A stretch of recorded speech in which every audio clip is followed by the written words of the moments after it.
Rebon matin tout le monde, j'espère que vous allez bien. Yes, pas trop froid. Hein, ça commence en douceur quand même. Cette semaine, on a eu la halte des Lumières, puis on s'est gelé dehors à la pluie, mais c'était le fun parce qu'on était ensemble. Puis je pense que c'est ça qui fait qu'on c'est agréable. Le fait qu'on est ensemble, on connecte ensemble, on est là pour les gens. Fait que ça a été un super bon temps. Ce matin, on continue en fait la série sur les actes. On a décidé de la prolonger en fait jusqu'à la série de Noël. Il y a tellement de choses à dire sur les actes. Ça serait infini. Je pense qu'on pourrait passer honnêtement l'année sur le livre des actes et encore. Donc, le livre des actes, le dernier message qu'on a eu, c'était avec Stéphane, justement, acte de courage, excellent message. Puis ceux qui ne l'ont pas écouté, allez-y, c'est vraiment bon. Puis je fais encore la plug avec les podcasts parce que ça faisait longtemps que les gens nous le demandaient.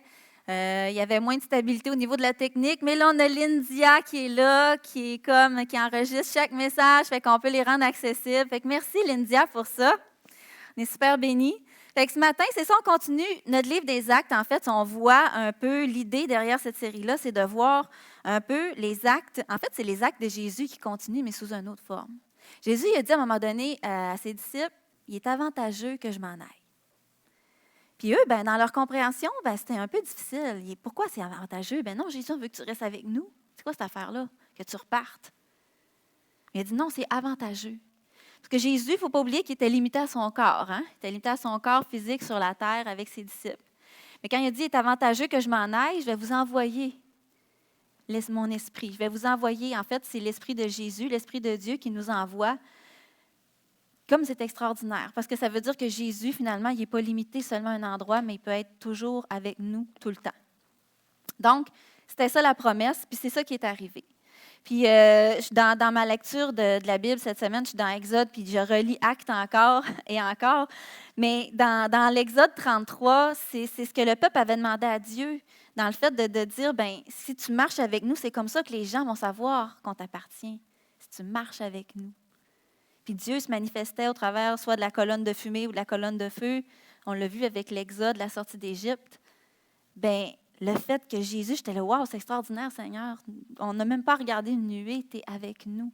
Par ton esprit, tu es avec nous, tu veux être avec nous. Fait que c'est unique ce qu'on vit dans l'histoire, de dire que Jésus est avec nous en esprit. Il est là, il est présent, sa présence est là. Donc, puis c'est ce qu'on a vu au travers de la série, en fait. Ça veut dire quoi, cet Saint-Esprit-là, dans la vie des hommes et des femmes ordinaires comme nous, en 2024? Est-ce que l'Église, c'est encore pertinent encore aujourd'hui? C'est-tu quelque chose de dépassé? C'est-tu quelque chose d'arriéré? En quoi le Saint-Esprit agit encore dans nos vies? Comment? Puis comment l'Église est pertinente aujourd'hui? Comment l'Esprit rend l'Église pertinente aujourd'hui? On a vu acte de promesse, acte d'unité, acte de mission, acte de sagesse, acte de courage. On va voir acte de transformation la semaine prochaine. Il va rester acte de foi. Je l'ai gardé pour la fin. Mais aujourd'hui, c'est acte de générosité. Vous allez vraiment aimer ça, je vous le dis. Je vais commencer par prier. Seigneur, je te remercie pour ta présence. Je te remercie parce que tu es là, Seigneur, tu es fidèle.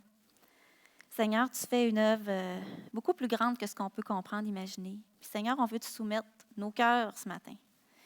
On veut te soumettre nos pensées ce matin. Seigneur, on a besoin des fois d'être brassés dans certains plans de notre vie, dans certaines sphères de notre vie. Mais Seigneur, tu le fais si bien. Tu viens avec ton esprit, tu nous convaincs, Seigneur. Puis je prie ce matin qu'il y ait des guérisons ce matin, qu'il y ait des restaurations ce matin. Je prie, Seigneur, que là où il y avait du flou, ça devienne clair. Seigneur, on veut te laisser toute la place ce matin. C'est en ton nom que j'ai prié. Amen.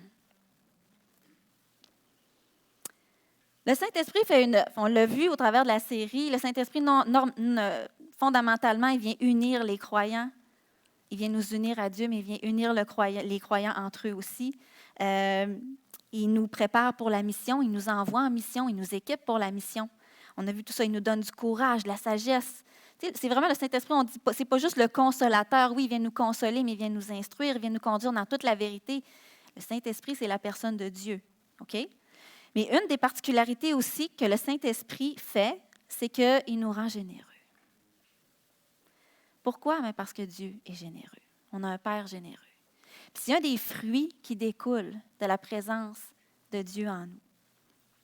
Puis ça, on le voit dès les débuts de l'Église, dès les débuts des chapitres du livre des Actes. Les premiers chapitres, les croyants, qu'est-ce qu'ils faisaient? Ils se réunissaient entre eux, ils priaient, ils partageaient, ils mettaient tout en commun. Donc, à la fin, on va tout mettre en... C'est pas vrai. Je m'en vais pas là. Mais c'est juste l'idée derrière ça, de dire, il y avait une préoccupation, en fait, pour les gens, pour les uns les autres, de dire, hey, on ne veut pas qu'un manque de quelque chose. On va partager ensemble. On va s'assurer que tout le monde est assez, que tout le monde est pour ce qu'il faut pour vivre. Fait qu'il y avait cette notion-là de partage, de générosité qui était déjà là, mais pas juste au niveau des finances, mais c'était au niveau de la nourriture, c'était au niveau de l'hospitalité, c'était au niveau de plein de choses. Puis on le voit aussi, quand Dieu parle de générosité, ce n'est pas juste question d'argent. C'est la question, on est généreux avec nos vies, avec nos dons, avec les talents qu'il nous a donnés, avec notre temps aussi. Donner du temps, c'est généreux. Quand tu décides de donner du temps à quelqu'un, tu as arrêté du temps quelque part, que tu ne donnes pas ailleurs. C'est un acte de générosité. Mais la Bible parle aussi d'argent. Puis je sais que c'est quelque chose qu'on est plus ou moins à l'aise. Mais quand on regarde, il y a plus de 2000 références aux finances dans la Bible, à l'argent, à la générosité. Donc, ce n'est quand même pas un sujet anodin. La Bible va parler de plein de choses, on le sait. Ça parle de foi, ça parle de Jésus, ça parle même de sexualité. Il y a un livre même très explicite, le Cantique des Cantiques, pour ceux qui l'ont lu. Sinon, je vous invite à lire. Mais la Bible n'a pas de tabou, finalement. Il n'y a pas de tabou. Je vais essayer de ne pas tomber. Puis, entre autres, en ce qui est question d'argent. Fait que c'est ce qu'on va voir ce matin. Puis, la Bible adresse ça, la gestion financière. Comment c'est important d'avoir une saine gestion financière. Comment c'est important de gérer nos possessions matérielles. Il va parler de la générosité, du partage. Elle va parler aussi du fait d'être égoïste avec ce qu'on a. Elle va adresser ça, le fait d'être intègre dans nos finances, dans nos affaires. Une gestion sage, je l'ai dit, de notre argent, des responsabilités que Dieu nous donne. Puis Dieu nous donne l'abondance des fois, mais qu'est-ce qu'on fait avec ça? La Bible adresse la pauvreté aussi. La Bible adresse plein de choses. Puis même dans les évangiles avec Jésus, je trouve ça particulier. Mais en fait, de un, on voit que Jésus n'aurait pas pu faire son ministère sans des dons financiers, parce qu'il se déplaçait de ville en ville. Puis ça dit qu'il y a des femmes qui étaient riches, qui pourvoyaient pour Jésus dans son ministère. Ils pourvoyaient. Il était là, elle, il avait à cœur de donner à Jésus pour que Jésus puisse être libre de faire ce qu'il avait à faire, puis d'aller, puis d'annoncer la bonne nouvelle. Fait que ça, c'est mention. Puis il y avait aussi, je trouve ça intéressant, cet épisode-là, où Jésus est assis à un moment donné, dans le temple. Puis il y a comme un moment où les gens vont porter des dons dans le milieu. Et puis Jésus est assis, puis il observe, puis il regarde. Qui donne, puis combien? C'est quand même particulier. Tu te dis, ben non, c'est pas important ça pour Dieu. Tu sais. Non, mais Jésus est là, il est assis, puis il regarde. Qui donne, puis combien? Je vais revenir sur cette histoire-là plus tard, mais le but, c'était pas de dire, c'était pas le montant d'argent, mais il a vu une femme veuve qui a donné de son nécessaire. Jésus, elle a donné plus que toutes les autres. En fait, ce que Jésus est en train de dire, c'est qu'il ne regarde pas, c'est pas tant qui donne combien, mais le cœur. La personne qui donne, mais avec quel cœur elle donne aussi. Ce qu'on voit, c'est que la générosité, ce n'est pas une question d'argent. Pas que. La générosité, c'est avant tout une question de cœur. En premier, ça part du cœur. La générosité, ça n'a rien à voir avec la grosseur de notre compte en banque non plus. On peut être riche puis pas être généreux, puis on peut être pauvre puis être hyper généreux. L'inverse aussi. Ce n'est pas une question de combien j'ai. Puis souvent, des fois, on entend « Ah, mais quand je vais être bien financièrement, là, je vais pouvoir donner. Quand mes choses vont être réglées, là, je vais pouvoir être généreux, là, je vais pouvoir donner. » Puis en fait, ce n'est pas une bonne mesure. Parce que si on est en train de dire, en fait, que je vais pouvoir exprimer ma bonté selon la quantité d'argent que j'ai. Puis en fait, ce que Jésus vient enseigner, c'est que ce n'est pas la quantité d'argent qui doit te désigner si tu as un cœur bon ou pas, si tu vas être généreux ou pas, en fait.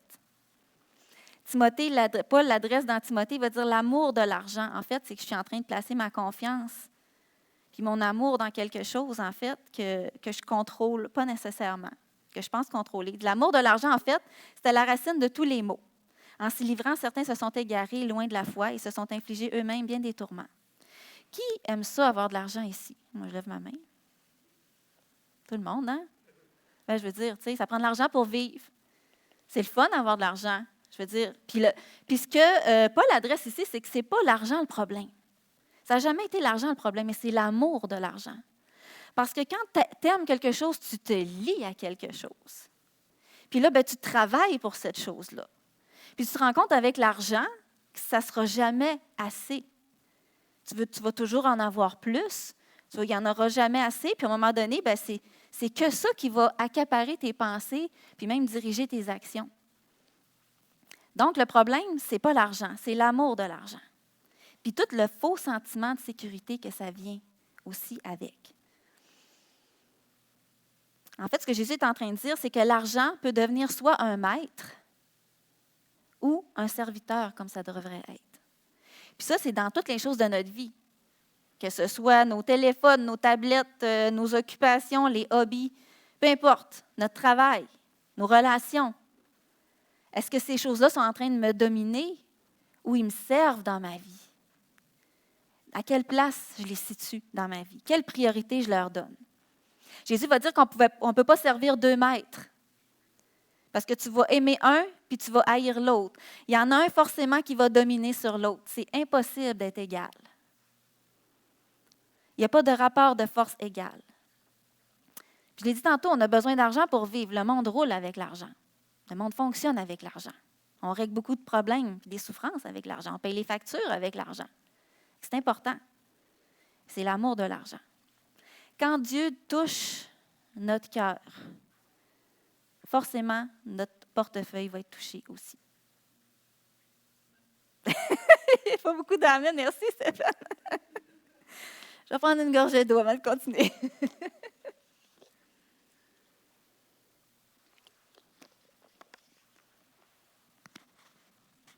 Je vais leur dire, quand Dieu touche mon cœur, forcément, mon portefeuille va être touché aussi. Amen. C'est un des signes que le Saint-Esprit a touché notre cœur. Nos finances vont être touchées aussi. On ne verra pas nos finances de la même façon. On ne gérera pas nos finances de la même façon. La parole dit, car là où est ton trésor, là aussi sera ton cœur. Où il est mon trésor? Je me rappellerai toujours, à un moment donné, j'étais à l'épicerie, puis j'attendais en fait pour payer, j'étais avec mon panier, puis il y avait une femme en avant de moi. Puis là, c'est là que tu dis, oh, il n'y a pas de hasard. Hein? La femme en avant de moi était là, puis là, elle passait son épicerie, puis là, elle s'est rendue compte à un moment donné que, oups, ça dépassait probablement son budget, fait qu'elle enlevait des items. Ça, je vais enlever ça, ça, je vais enlever ça, ça, je vais enlever ça. Puis là, tu dis, wow, tu sais, il y a comme une petite lutte là, qui est venue à l'interne, là. Bon, OK. C'est pas pour rien que je suis là. Il n'y a pas de hasard avec Dieu. Il est où mon cœur? Dieu ne s'intéresse pas à ton argent en premier. Dieu ne s'intéresse pas à ton argent. En fait, Dieu n'a pas besoin de nous pour accomplir quoi que ce soit. Mais il ne fera rien sans nous. Il veut le faire avec nous. Dieu, c'est Dieu. Il n'a pas besoin de nous. Dieu n'a pas besoin de notre argent. Dieu, il est tout-puissant. Il a toute la richesse du monde. Il est riche, mais il va se servir de nos ressources. C'est lui le pourvoyeur. C'est lui. Dieu il est riche, il est puissant, il peut intervenir comme il veut, quand il veut. Il a nourri 5000 hommes, la multiplication des pains et des poissons avec 2 poissons, 5 pains, j'ai mêle toujours. En tout cas, vous comprenez l'idée. Il a fait une multiplication avec ça, 5000 personnes, puis ça dit quoi? Qu'il y a 12 paniers remplis de restes qui sont revenus. Il n'y a rien qui limite Dieu avec nos ressources.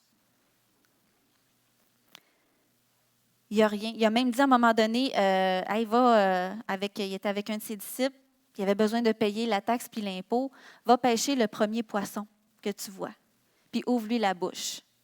Encore là, il aurait pu juste faire apparaître l'argent comme ça, mais il a engagé le disciple, vas-y, puis ouvre-lui la bouche. Il le fait avec lui. Dieu nous engage. Puis c'est la même chose quand il a nourri la foule avec les 5000 personnes. Les disciples ont été participants à ça. Allez les nourrir. Il a dit, allez les nourrir vous-même avec ce que vous avez. Puis Dieu a multiplié. Il aurait pu juste faire apparaître des pains, des poissons comme ça dans les mains de tout le monde, mais il ne l'a pas fait. Ça montre que Dieu s'intéresse plus à nous, en fait. Il est plus concerné par nous. Il peut tout avoir, la beauté qu'il veut, la richesse qu'il veut. Dieu a accès à tout ce qu'il y a de plus beau. Puis pourtant, il va s'intéresser à nous puis à faire les choses avec nous. On continue. J'aimerais vous présenter Corneille. Corneille qui était un officier dans la troupe romaine, appelée la cohorte italienne. Fait que je lis dans Actes 10, versets 1 à 8. Il y avait à Césarée un homme appelé Corneille. Bon, il y avait à Césarée, je trouvais ça intéressant. J'ai fait des petites recherches. La ville de Césarée, on dit que c'est la deuxième ville en importance après Jérusalem. C'était quand même une ville importante, une ville non juive en particulier. C'était reconnu pour être une ville non juive. Donc, on voit que Corneille est là, lui qui était un non-juif, mais un peu converti au judaïsme d'une certaine façon. Et puis, dans cette ville-là, elle était reconnue en fait pour être une ville qui adorait une déesse de la fortune, quand même particulier. Et qu'on voit que les gens étaient très tournés vers l'argent, puis vers avoir de l'argent. Donc, j'imagine que cette déesse-là recevait des offrandes et des sacrifices pour avoir plus et plus et plus. Puis pourtant, on nous présente Corneille. Il y avait à Césarée un homme appelé Corneille qui était officier dans la troupe romaine appelée cohorte italienne. Il était pieux et craignait Dieu avec toute sa maison. Il donnait beaucoup d'argent. On voit que lui, c'est différent. Il donne beaucoup d'argent. Il est dans une ville où il y a une déesse de la fortune, mais lui, avec son argent, il la donne au peuple et ne cessait de prier Dieu. Vers 3 heures de l'après-midi, il vit clairement dans une vision un ange de Dieu entrer chez lui et lui dire « Corneille ». Il fixa les regards sur lui et, rempli de crainte, répondit « Qu'y a-t-il, Seigneur ?» L'ange lui dit « Tes prières et les dons que tu as faits sont montés devant Dieu et il s'en est souvenu. » C'est quand même intéressant que Dieu a été touché par la foi de Corneille, mais par sa générosité aussi. Maintenant, envoie des hommes à Jaffa et fait venir Simon, surnommé Pierre. Il est logé chez un certain Simon, un tanneur dont la maison se trouve près de la mer. Dès que l'ange lui avait parlé fut parti, Corneille appela 2 de ses serviteurs et un soldat pieux parmi ceux qui étaient attachés à son service. Il leur raconta tout ce qui s'était passé et il les envoya à Jaffa. La générosité et la foi de Corneille ont attiré Dieu. Dieu est venu le visiter. Dieu aurait pu apparaître à Corneille là. Il a envoyé un ange, puis il a dit, là, envoie quelqu'un chercher Pierre. Encore là, il implique les gens. Dieu implique les personnes. Il aurait pu juste intervenir comme ça. La foi, la générosité attirent Dieu. Puis ce qui se passe au même moment, c'est que Corneille envoie les personnes. Il y a l'apôtre Pierre qui est là, lui, dans une autre ville. Puis il décide que le lendemain, il monte sur le toit pour prier, il a faim. Puis là, il y a une vision. Il y a une vision, puis il voit comme un genre de nappe avec des animaux purs et impurs qui sont ensemble. Puis il y a un ange qui lui dit d'une voix, « Tue et mange. » Puis là, Pierre, il dit, « Ah, mais voyons, voir si je vais manger quelque chose d'impur. » Parce que pour les Juifs, il y avait des animaux purs, des animaux impurs. Eux, ils mangent cachère.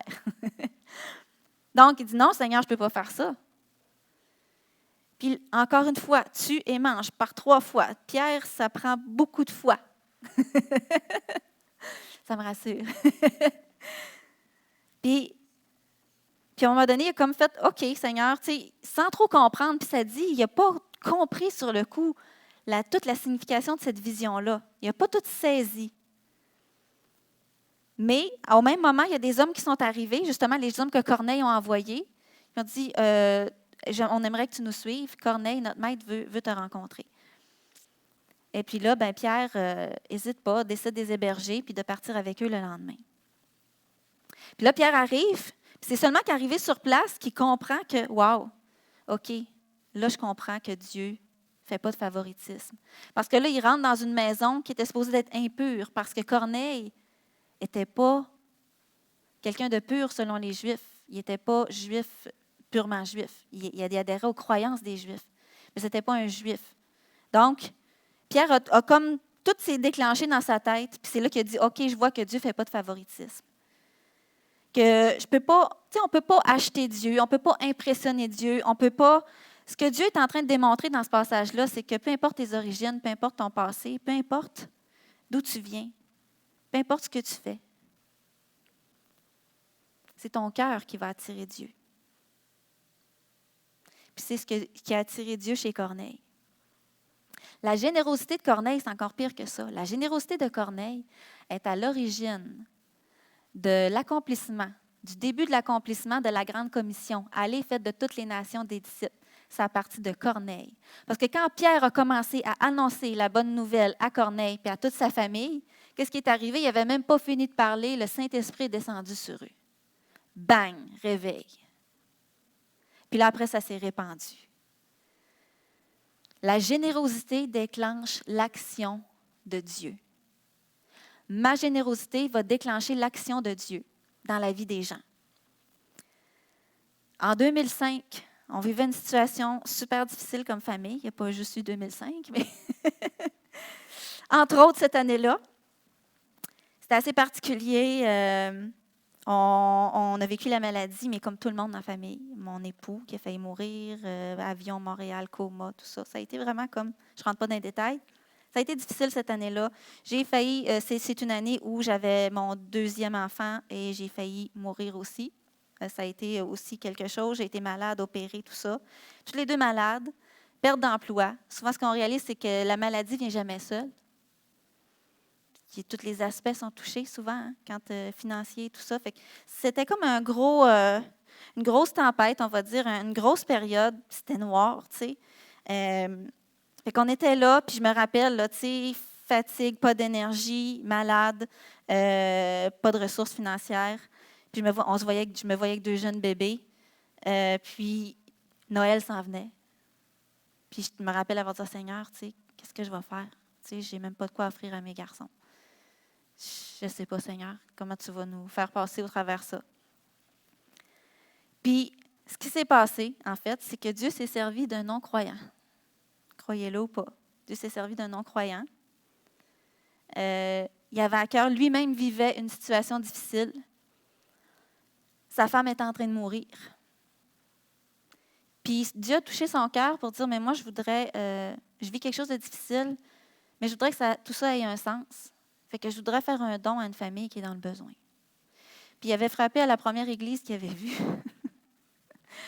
Puis l'église, en fait, c'est l'église où on allait, puis ils voyaient que, on passait une période difficile, évidemment. Fait qu'ils ont dit, oui, on connaît une famille qui vit quelque chose de difficile. Fait que c'est ça, il est venu. Je me rappelle encore, on était dans un petit appartement dans le sous-sol. Puis là, ça n'arrêtait pas de rentrer, des caisses de nourriture, des caisses de couches. Il y en avait, je ne voyais plus ma cuisine. Je me suis mis à pleurer. Puis par-dessus ça, il y avait même des jouets pour les garçons. C'était comme, OK, là, Seigneur, c'était comme flabbergasté. J'étais comme, wow, Seigneur. Mais ça montre que, tu sais, peu importe, même les circonstances difficiles ne sont pas un obstacle à la générosité. Il n'y a rien qui limite Dieu. Il y a besoin de personnes qui vont lui dire oui, qui vont être sensibles, qui vont avoir un cœur. Dieu utilise les gens puis nos ressources aussi. On ne connaît pas l'impact de notre générosité. Des fois, on n'a aucune idée. Cet homme-là a pu voir, parce que bon, mais des fois, on va donner et on n'a pas idée de l'impact que ça peut avoir. Mais c'est clair que ça en a un. Qu'est-ce que ça peut ouvrir comme opportunité, comme on a vu avec l'histoire de Corneille? Qu'est-ce que ça va venir marquer dans le cœur des gens? On n'a aucune idée. Merci Seigneur des fois qu'on le voit, mais des fois, souvent, on ne le verra pas. Aujourd'hui, les gens trouvent quasiment plus normal de se faire insulter. On le voit sur les réseaux sociaux. Mais tu vas faire un acte de générosité envers eux, de bonté, puis wow, c'est pas normal. Qu'est-ce qui se passe? Il y a une attrape. C'est vrai. C'est plus normal aujourd'hui de te faire insulter que de recevoir un geste de bonté. J'étais l'autre fois dans un café, pour ne pas le nommer, je ne nomme pas de café. J'étais dans un café, j'attendais pour me commander mon latte avec à l'érable. Puis là, j'étais dans la file, puis un homme en avant de moi, puis tu sais, je voyais par son allure un peu que c'était pas facile dans sa vie. Puis là, il commande un café, puis là, tu sais, il veut le gros café avec des saveurs dedans, caramel brûlé, avec de la crème fouettée, puis tout le kit. Puis là, le caissier dit, ben, ça va être tel montant. Il dit, OK, ben, un café latte d'abord. Fait que là, il dit, OK, oui, ça va être tel montant. Ouais. Un expresso? Ouais, ça va être, ouais, OK, ben, un café fit. Là, moi, j'étais comme, OK, non. Tu sais, moi, je suis là à attendre de commander mon café. Puis lui, c'est comme, il ne peut même pas se payer le café qu'il veut. Fait que là, j'ai dit, excuse-moi. J'ai dit, ça va me faire plaisir. Prends le café que tu veux. Si je te l'offre, ça me fait vraiment plaisir. Puis là, c'est comme, c'est comme, puis là, même caissier, tout le monde se vire. Là, j'étais comme, c'était pas ça le but. T'es sûre? Oui, oui, je suis sûre. Ça me fait vraiment plaisir. Prends le café que tu veux. Fait que, OK, puis là, il y en a mis, tu sais. C'était correct, ça me faisait plaisir. Ben, tu sais quoi ton nom? J'ai dit, ben, c'est Stéphanie. Puis après ça, je me suis dépêchée. Je ne veux pas qu'ils pensent que c'est une technique de grosse. mais encore là, tu sais, Dieu nous met dans des situations. Puis des fois, je me demande, y a-t-il un test là-dedans? Tu sais? Des fois, Dieu nous place dans des il n'y a pas de hasard. Puis je savais cette fois-là pertinemment, ce n'était pas un hasard. Tout appartient à Dieu finalement. Tout ce que j'ai appartient à Dieu. Ma santé, c'est Dieu qui me le donne. Tout ce que j'ai, je le dois à Dieu. Le travail que j'ai, les capacités que j'ai, l'intelligence que Dieu me donne. La capacité de parler, j'ai mon père qui a pas longtemps, il y a 2-3 ans, qui a fait un AVC. Puis mon père, c'était quelqu'un qui il travaillait avec sa parole, il a animé à la radio, il a fait plein de trucs.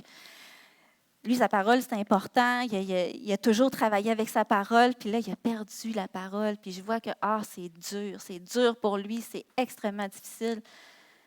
Puis c'est là qu'on voit qu'on peut tout perdre. Tout appartient à Dieu. Tout ce que j'ai appartient à Dieu. Tout ce que je suis. Ma santé. Ça dit même, qu'as-tu que tu n'aies reçu, si tu l'as reçu, pourquoi tu te vantes comme si tu ne l'avais pas reçu? Oui, tu peux améliorer ta qualité de vie en mangeant bien, en faisant de l'exercice et tout ça, mais ça n'empêche pas que tu peux perdre la santé comme ça. Une maladie arrive, une maladie frappe, un accident. Dans 1 Corinthiens 10, 26, « Car la terre, avec tout ce qu'elle contient, appartient au Seigneur. » Tout appartient à Dieu. Des fois, j'étais avec mes gars, puis... Loïc? Mais tu sais, on est une famille, hein? Puis, je ne sais pas si c'est pareil comme chez vous, mais chez nous, tout se fait tout seul. La vaisselle se fait tout seul. Le ménage se fait tout seul. Tout se fait, c'est magique. Tout arrive comme par magie. Non, c'est pas vrai. On est une famille, puis on veut que chacun participe aux tâches. Hein? Je pense que c'est normal. Puis des fois, on quitte, puis je dis aux gars, « Hey, ça serait le fun, les gars, si vous pouviez faire la vaisselle, on s'en va. » Puis là, la blague, mon gars me dit, « OK, ouais, mais ça va être 5 » Je dis, « Ah ouais, 5 » OK, tapez, je vais compter toutes les fois où moi j'ai fait ta vaisselle, où je t'ai fait à manger, où j'ai fait ton lavage, où je te procure un toit. J'ai dit, je pense que je vais être riche. Mais vous comprenez l'idée, c'est que, tu sais, c'est un privilège. On est une famille. On s'aime. On veut prendre soin les uns des autres. Puis c'est un privilège de participer à la vie de famille, de dire, je vais faire ma part. Je vais participer. Comme parents, c'est normal de demander une contribution à nos enfants, non? Fait que si tout appartient à Dieu puis tout vient de lui, est-ce que c'est anormal que Dieu me demande de contribuer? Si Dieu, c'est notre papa. Dans Proverbes 3, 9 et 10, ça dit « Honore l'Éternel avec tes biens et avec les premiers de tous tes produits. Alors tes greniers seront abondamment remplis et tes cuves déborderont de vin nouveau. » En fait, ce que Dieu dit, c'est « Fais-moi confiance, puis tu ne manqueras de rien.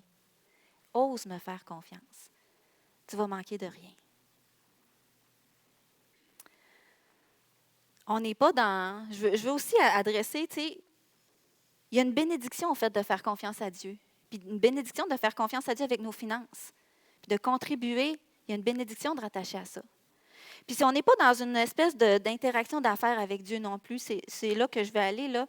Je vais briser le faux concept de bénédiction. Ce n'est pas parce que tu donnes que Dieu va te redonner automatiquement. Ce n'est pas parce que tu donnes que Dieu te bénit, parce que tu donnes. Vous comprenez l'idée? C'est plus que ça. C'est faire confiance à Dieu avec ta vie, ça inclut les finances aussi. Puis Dieu, c'est un bon papa fidèle qui va prendre soin. Mais tu n'es pas dans une transaction d'affaires. Parce que je te donne, tu me donnes. Puis souvent, il y a des églises comme ça où on a fait à croire aux gens que, plus, dépendamment du montant que tu donnes, tu vas être encore plus béni. Si tu donnes, tu vas être béni. Dieu va te bénir de cette façon-là. Puis c'est complètement faux.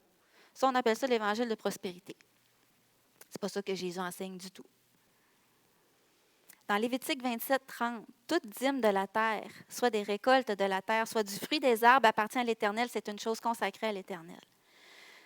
Ce que Dieu est en train de nous dire, c'est que fais-moi confiance. Je suis un bon papa fidèle, je vais prendre soin de toi. Mais ce qu'on réalise aussi, c'est que tout appartient à Dieu. Quand on commence à regarder ça, tout appartient à Dieu. Dieu ne me doit rien. C'est vrai, Dieu ne me doit rien. Il ne fait que par amour. Dieu ne me doit rien. C'est nous qui lui devons tout. Dans l'Ancien Testament, on parle de dîme ici, OK? Le concept de dîme. Puis ça, j'entends des fois, puis souvent, mais ça, la dîme, c'est une affaire de l'Ancien Testament. Ça, la dîme, c'est plus pour nous aujourd'hui. Quand on parle de dîme, on parle de 10 de tous tes revenus. Puis Dieu, c'est ça un peu qui demandait au peuple, apporte les premiers fruits de ta terre. C'est moi qui te bénis, c'est moi qui prends soin de toi. Mais viens, apporte ça. Puis quand on adresse cette question-là, mais c'est plus vraiment pour aujourd'hui, on est dans le Nouveau Testament, Jésus est venu, puis Mais réellement, la question au fond de nos cœurs, c'est quoi qui se cache derrière cette affirmation-là? Est-ce que c'est pour donner plus ou moins? Puis Jésus a adressé ça avec certains croyants. Le fait d'être, OK, la loi te demande ça, mais là, on n'est plus sous la loi. OK, tu ne veux plus être sous la loi. Tu ne veux plus que ce soit une loi qui te régisse, qui régisse ta bonté, qui régisse, en fait, le fait de bien vivre en société. OK? OK. Fait que la loi, Jésus a dit, OK, la loi a dit de ne pas commettre de meurtre, parce que celui qui commet un meurtre, il va être passible de jugement. Hein? Normal? Tu veux suivre réellement Dieu? OK. Tout homme qui se met en colère, il est passible de jugement. Celui qui traite son frère d'imbécile mérite d'être puni. Oh, OK. La loi a dit, tu ne commettras pas d'adultère. OK. Jésus va dire, OK, tu veux suivre Dieu? Tu regardes juste une femme pour la convoiter. Tu as déjà commis un adultère avec elle dans ton cœur. Oh, OK. La loi donne une mesure, je dirais, pour arriver à bien vivre en société, pour avoir un certain minimum de bonté, pour ne pas qu'on s'entretue. Mais réellement, tu veux aimer Dieu, tu veux suivre Dieu. Réellement, la manifestation de cet amour-là, Jésus va dire, aime ton ennemi. Bénis ceux qui te maudissent. Fais du bien à ceux qui te font du tort. Prie pour ceux qui te maltraitent. Ce que Jésus est en train de dire, c'est que l'amour, elle n'a pas besoin de loi. La générosité, elle ne devrait pas avoir une mesure de base. Que chacun, dans 2 Corinthiens 9, 7 et 8, que chacun donne comme il l'a décidé dans son cœur, sans regret ni contrainte. Car Dieu aime celui qui donne avec joie. Dieu aime celui qui donne avec amour. Pas par obligation, pas par manipulation, pas par culpabilité, par amour. Dieu veut vous combler de toutes ses grâces, afin que vous possédiez toujours en tout point de vue de quoi satisfaire à tous vos besoins et que vous ayez encore en abondance pour toute bonne œuvre. L'amour, elle va toujours faire plus que moins. C'est ce que Jésus est en train de dire. La loi de l'amour va toujours faire plus. Donc, est-ce que la dîme, c'est encore pour aujourd'hui? C'est peut-être plus, si on suit la logique de Jésus. Voulez-vous terminer ça là? Ou on continue? Continue? Dieu aime celui qui donne avec joie, avec cœur. sans regret, je l'ai dit, pas de culpabilité, sans manipulation, selon nos capacités. Fais-moi confiance. Fais-moi confiance avec une partie de ce que je te donne. En fait, c'est Dieu qui nous donne. Ose me faire confiance. On se trouve tellement d'excuses. Hein? Moi, je suis prêt à tout donner, mais mon argent, hein? Ça m'appartient, ça. Mon argent. On se trompe nous-mêmes, puis on trompe Dieu par le fait même. Dans Malachie 3, 8, 9, ça dit « Un homme trompe-t-il Dieu? Car vous me trompez, vous dites « En quoi t'avons-nous trompé? » Dans les dîmes et les offrandes. Vous êtes frappés par la malédiction, vous me trompez, la nation tout entière. Je poursuis, Malachie 3,10. Apportez toutes les dîmes à la maison du trésor afin qu'il y ait de la nourriture dans ma maison. Mettez-moi ainsi à l'épreuve, dit l'Éternel, le Maître de l'univers, et vous verrez si je n'ouvre pas pour vous les fenêtres du ciel. Si je ne déverse pas sur vous la bénédiction en abondance.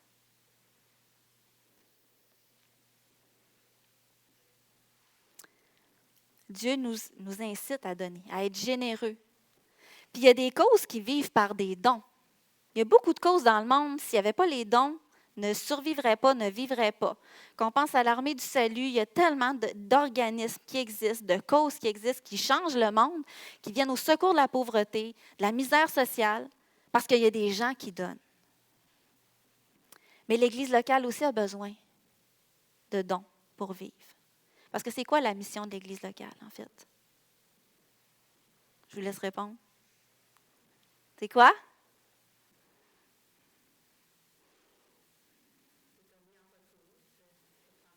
Oui? Prendre soin? Yes? Yes? On veut briller, on veut déverser cet amour-là que Dieu nous donne. On veut être capable de le donner à la société. On veut être cette lumière-là qui brille, qui apporte l'espoir, l'encouragement. Puis on veut le faire en aimant les gens. Mais ça, on veut le faire concrètement. On veut le faire concrètement par des gestes, par des actes, par des choses qu'on va mettre en place, des projets. Puis ça prend des dons. Puis souvent, on va dire « Ah, mais moi, je donne, mais tu sais, mon Église n'a pas vraiment besoin d'argent. Tu sais, je n'ai pas le goût de donner au pasteur, puis que mon argent est un peu partout. » Puis en fait, c'est ce que le texte est en train de dire ici, c'est que ton Église, si tu bénis ton Église, toi aussi, tu vas être béni en retour. Parce que nécessairement, tu en bénéficies. Tu en bénéficies parce que tu vas permettre à des ministères de vivre pour qu'eux se consacrent justement à prendre soin. Tu vas aussi bénéficier parce qu'il va y avoir des projets mis en place où tu vas pouvoir participer, avoir une aide concrète dans la société. Puis ces hommes et ces femmes-là qui sont supposés de gérer ce qu'ils reçoivent sont redevables envers vous aussi parce que vous avez le droit de savoir où votre argent va. C'est tout à fait normal. Mais ça fonctionne par des dons. Parce qu'au final, c'est ça que ça dit, pour qu'il y ait de la nourriture en abondance. Jésus est venu donner la vie en abondance. Mais ça va aussi pour nos finances. On veut qu'il y ait de la nourriture en abondance parce qu'on veut se développer, on veut se déverser dans les autres. Puis ça retombe sur nous, évidemment, encore. Merci Jésus. La générosité, c'est un acte de reconnaissance avant tout, puis de foi en Dieu. Parce qu'on reconnaît que tout vient de lui. C'est un acte d'adoration même. On le sait, l'adoration, ce n'est pas juste chanter des chants. Ça se traduit très concrètement dans notre vie, dans nos choix, avec nos sous aussi. On a un Père généreux. On a un Père généreux. Jacques 1,7, ça dit « Tout bienfait et tout don parfait viennent d'en haut. Ils descendent du Père des Lumières, en qui il n'y a ni changement ni ombre de variation. » On donne parce qu'on a un papa qui est généreux, qui a été généreux envers nous et qui l'est encore. On ne donne pas pour être béni, mais on donne parce qu'on est béni. Puis c'est ce que David dit, hein? « L'Éternel est mon berger, je ne manquerai de rien. » Dieu pourvoit à tous mes besoins. Dieu est fidèle. C'est le principe de l'arroseur arrosé. Hein? Je donne, mais je reçois. Acte 20, 35. Il y a plus de bonheur à donner qu'à recevoir.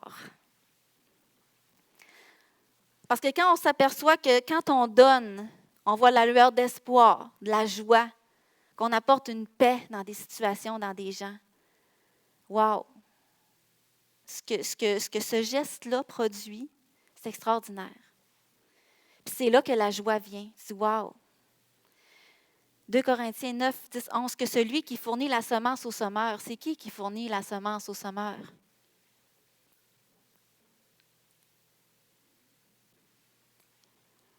C'est qui nous fournit? C'est de qui tout nous vient? Dieu. Celui qui fournit de la semence au semeur et du pain pour sa nourriture vous fournisse et vous multiplie la semence, et qu'il augmente les fruits de votre justice.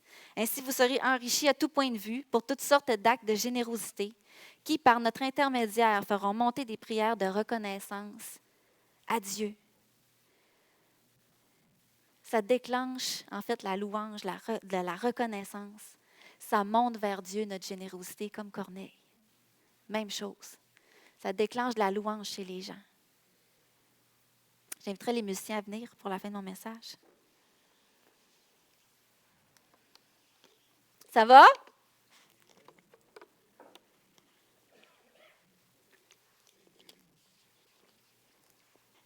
Il y en a peut-être ce matin qui ont dit « Oh, que j'aurais dû rester couché un matin. » Dieu s'intéresse à toutes les sphères de notre vie. C'est ça qu'on voit. Plus on découvre Dieu, plus on découvre les Écritures. Quand Jésus a dit « Je suis venu vous donner la vie puis la vie en abondance », c'est dans toutes les sphères de notre vie. C'est pour ça que la Bible va adresser toutes les sphères, que ce soit les finances, l'importance de ne pas être pris dans des dettes, l'importance d'une saine gestion financière, notre sexualité, les relations qu'on a les uns avec les autres, le mariage, le travail, la santé émotionnelle, mentale, physique, même spirituelle. Dieu adresse tous ces sujets-là et plus. Dieu veut qu'on soit réellement libre dans toute notre être, pour être enrichi à tout point de vue, comme on l'a vu. Pour nous aussi enrichir à notre tour. Puis ce matin, là, ce n'est pas une condamnation, puis ce n'est pas d'amener une culpabilité, du tout. Ce n'est pas ça le but du message. Mais comme il y a une rédemption pour chaque domaine de notre vie, je crois qu'il y en a une aussi pour nos finances. Puis ça commence aujourd'hui. Peu importe le passé, peu importe les erreurs, peu importe. Aujourd'hui, il y avait une femme, il y a quelques années, c'est mon mari, en fait, c'est arrivé à mon mari, mais quand je dis que des fois, Dieu nous teste notre cœur, des fois, hein. Il était dans un arrêt d'autobus. À l'époque, on habitait Québec, puis c'était plus facile de prendre l'autobus pour aller au travail, là. Il évitait le trafic. Puis, il attendait l'autobus pour revenir à la maison, puis dans l'arrêt d'autobus, il y avait une femme, puis il voyait que c'était une sans-abri, elle était là, puis c'était une période aussi où c'était pas facile financièrement, tu sais, on grattait, puis c'était dur. Puis, fait que tout ce qu'on pouvait garder, hein, on le gardait. Puis Hugues, cette journée-là, lui, il avait 20$ dans ses poches. J'ai dit, là, tu sais, je le garde. Puis la femme a dit, est-ce que tu aurais de la monnaie? Tu sais, j'aurais besoin d'un bon café. Puis, et que, j'ai dit, ouais, non, j'ai pas vraiment de monnaie. Je suis désolée. Mais là, elle la regarde, elle m'a dit, tu sais, je prends le papier aussi. Tu sais, hein? Pas de hasard, hein? Fait que il dit, hey, tu sais, j'ai une lutte, là, mais... Ah, OK, Seigneur, c'est correct. Il a donné 20$. Peu importe ce qu'elle fait avec. Mais la vraie question de la générosité, c'est est-ce que j'aime, finalement? C'est ça derrière la générosité. Est-ce que j'aime? La générosité, c'est un acte d'amour. La vraie générosité, elle me coûte quelque chose. Puis c'est pour ça que Jésus va dire à la femme qui a mis dans le pot, elle a mis plus que les autres. Parce qu'elle, ça y a coûté. Les autres, ils ont mis de leur superflu. Elle a mis de son nécessaire. Je ne suis pas en train de dire ici que, à ce matin, que vous êtes en train de... que je veux que vous preniez de votre nécessaire. Vous comprenez l'idée? Mais l'amour, ça coûte quelque chose. Ça va te coûter quelque chose. Parce que Jésus, ça lui a tout coûté. Il a donné sa vie pour chacun de nous. Il a payé le prix le plus élevé.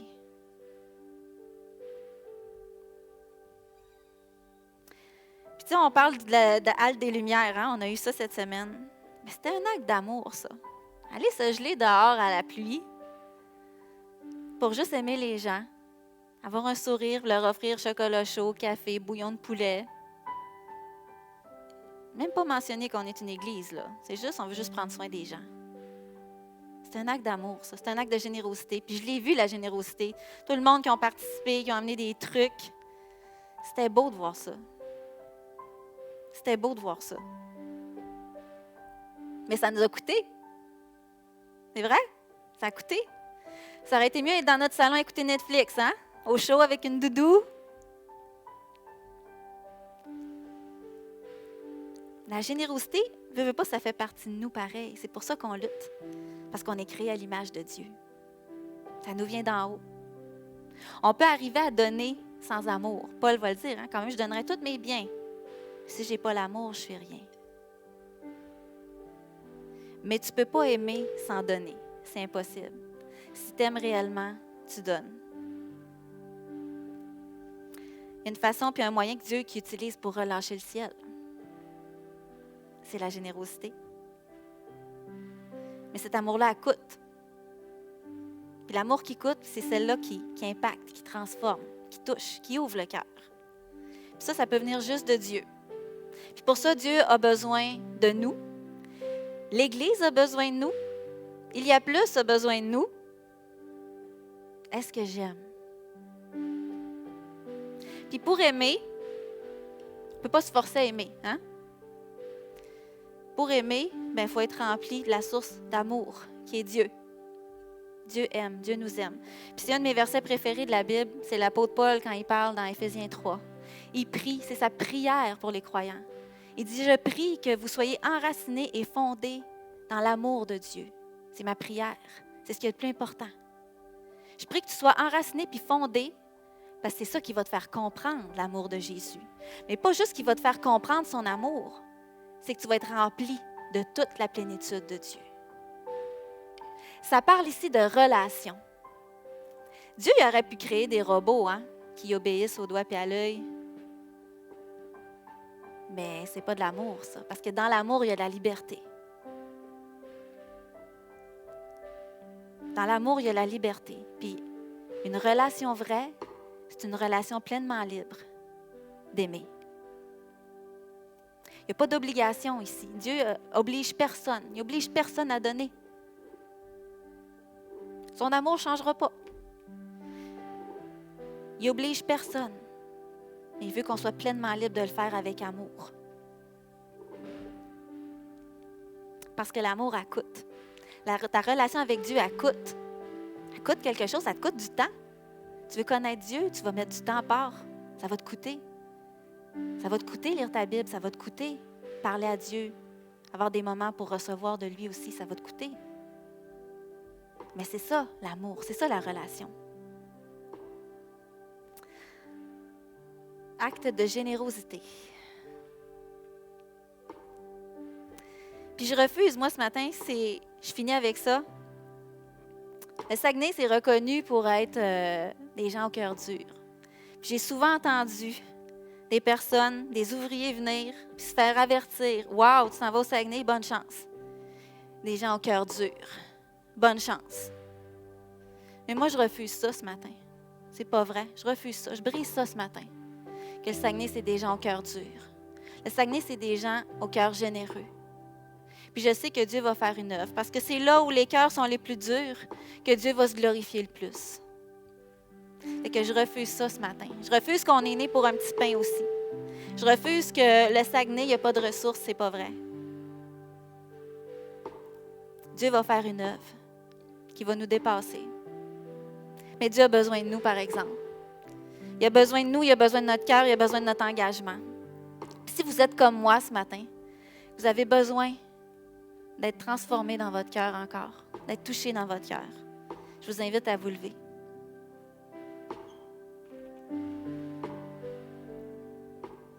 Merci, je ne suis pas toute seule. Merci. Je vais prier. Puis comme on dit, si tu es arrangé un peu avec le gars des vues, le chant, c'est « Je te donne mon cœur ». Je te donne mon cœur. Mais je vais prier avant.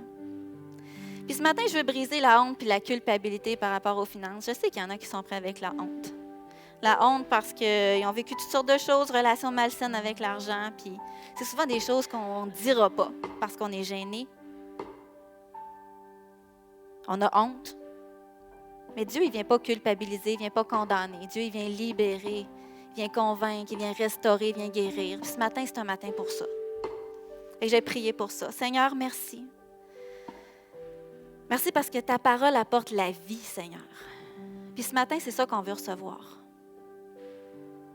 Seigneur, on t'ouvre nos cœurs ce matin, puis on prie que tu viennes faire ton œuvre. Seigneur, tu connais tout de notre passé, tu connais tout de notre relation dans tous les domaines de notre vie, mais en particulier avec les finances. Mais Seigneur, on veut apprendre à te faire confiance. Seigneur, s'il y a eu de la mauvaise gestion, on te demande pardon, des mauvais choix. Mais Seigneur, aujourd'hui, tu nous prends où on est, puis tu nous diriges, tu nous aides. Tu nous restaures, Seigneur. Je prie pour que tu viennes nous guérir de notre relation à l'argent, pour que ça devienne un outil, un serviteur que tu vas te servir et non pas un maître qui domine notre vie. Seigneur, tu es venu nous donner la vie puis la vie en abondance dans tous les domaines de notre vie. Puis on veut le vivre, Seigneur, parce que ce n'est pas juste une promesse pour après la mort. Ça commence maintenant. Et Seigneur, on veut recevoir ce que tu as pour nous. Viens prendre notre cœur. Viens tout prendre, Seigneur. Viens régner, Seigneur, dans nos cœurs, dans nos vies. C'est en ton nom, Jésus, que j'ai prié. Amen.